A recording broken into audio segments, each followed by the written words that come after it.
প্রিয় শিক্ষার্থীবৃন্দ, আজকে আমরা আলোচনা করব unit 10 lesson 2 what is conflict অর্থাৎ সংঘাত কি। আজকের আলোচনায় আমরা জানব সংঘাতের সংজ্ঞা, আমাদের জীবনে সংঘাতের ভূমিকা এবং বিরোধ বা সংঘাতের কারণগুলি কি কি। তাহলে আজকে আমরা আমাদের আলোচনা শুরু করছি।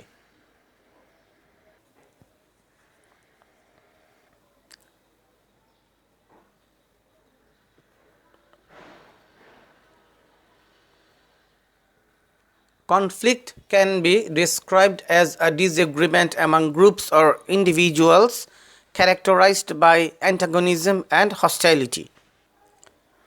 সংঘাতকে সক্রিয় বিরোধিতা ও বৈরিতার দ্বারা বৈশিষ্ট্য সম্পন্ন বিভিন্ন দল বা ব্যক্তির মধ্যে মতভেদ হিসেবে বর্ণনা করা যেতে পারে। This is usually fueled by the opposition of one party to another in an attempt to reach an objective different from that of the other party. এটা সাধারণত এক পক্ষের সাথে অন্য পক্ষের বিরোধিতা দ্বারা ইন্ধন যোগানো হয় যখন একটা লক্ষ্যে পৌঁছানোর চেষ্টা করা হয় বা অন্য পক্ষ থেকে ভিন্ন। The elements involved in the conflict have varied sets of principles and values, thus allowing a conflict to arise.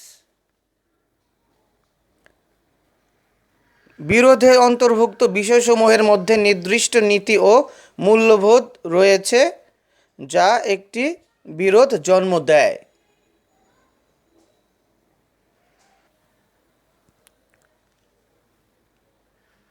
Conflict can be defined in many ways, but one of the simplest is that it pertains to the opposing ideas and actions of different entities, resulting in an antagonistic state. সংঘাতকে সংজ্ঞায়িত করার প্রকৃতপক্ষে অনেক পথ রয়েছে, কিন্তু সবচাইতে সহজটি হলো এটা বিভিন্ন সত্তার বিপরীত ধারণা ও কাজের সাথে সংযুক্ত, ফলে এটি শত্রুভাবাপন্ন অবস্থার সৃষ্টি করে। Conflict is an inevitable part of life. সংঘাত জীবনের একটি অনিবার্য অংশ। All of us possess our own opinions, ideas, and sets of beliefs. আমাদের প্রত্যেকেরই নিজস্ব মতামত, মতবাদ, ধারণা ও নির্দিষ্ট কিছু বিশ্বাস রয়েছে। We have our own ways of looking at things and we act according to what we think is proper. বিভিন্ন বিষয়ের প্রতি আমাদের নিজস্ব দৃষ্টিভঙ্গি আছে এবং আমরা যা ঠিক মনে করি সেই অনুযায়ী কাজ করি।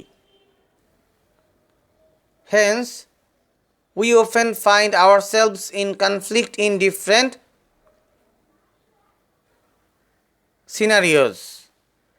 It may involve our individuals, group of people, or a struggle within our own selves.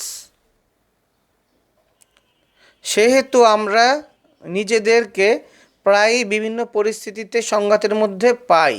এটা অন্য কোনো ব্যক্তি গোষ্ঠীর সাথে হতে পারে অথবা আমাদের নিজেদের সাথেও লড়াই হতে পারে। Consequently, conflict influences our actions and decisions in one way or another. ফলশ্রুতিতে বিরোধ কোনো না কোনোভাবে আমাদের কাজ ও সিদ্ধান্তসমূহকে প্রভাবিত করে।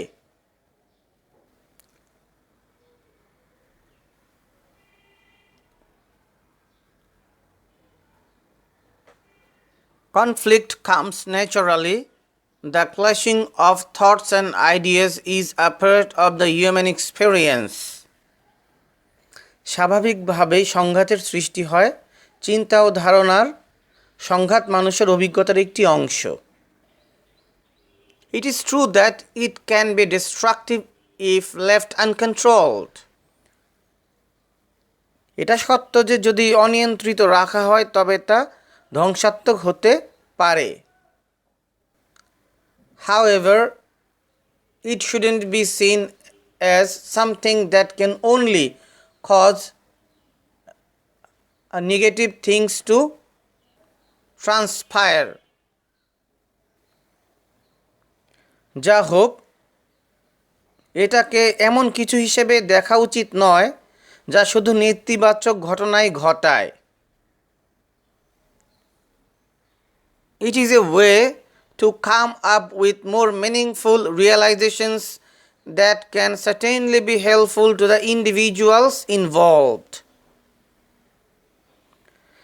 এটা অর্থপূর্ণ উপলব্ধিতে পৌঁছার উপায় যা সংশ্লিষ্ট ব্যক্তিদের জন্য নিশ্চিত রূপে বিরোধ মীমাংসায় সহায়ক হতে পারে।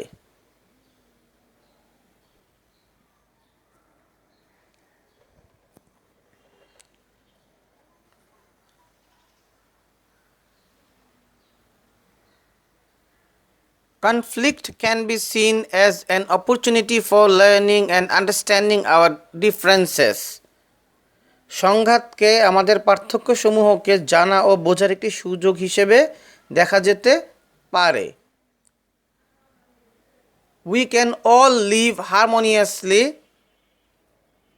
despite conflicts as long as we know how to responsibly manage these struggles. সংঘাত সত্ত্বেও আমরা সবাই মিলেমিশে বাস করতে পারি যতক্ষণ আমরা জানব যে কীভাবে এসব সমস্যা দায়িত্বপূর্ণভাবে সমাধান করা যায়।